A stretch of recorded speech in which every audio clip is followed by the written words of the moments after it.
the return of investment.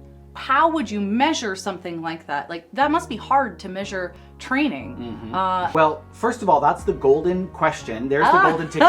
So if you know the answer, you let me know, and we'll be very, very rich. We'll Google it together. Yeah, that's right. No, I mean, there are certain ways to measure it. Like anything with training, it can be difficult to actually measure what specific ROI did this particular training method or this new initiative bring to us, right? Or let me give you an example of how you could measure the ROI.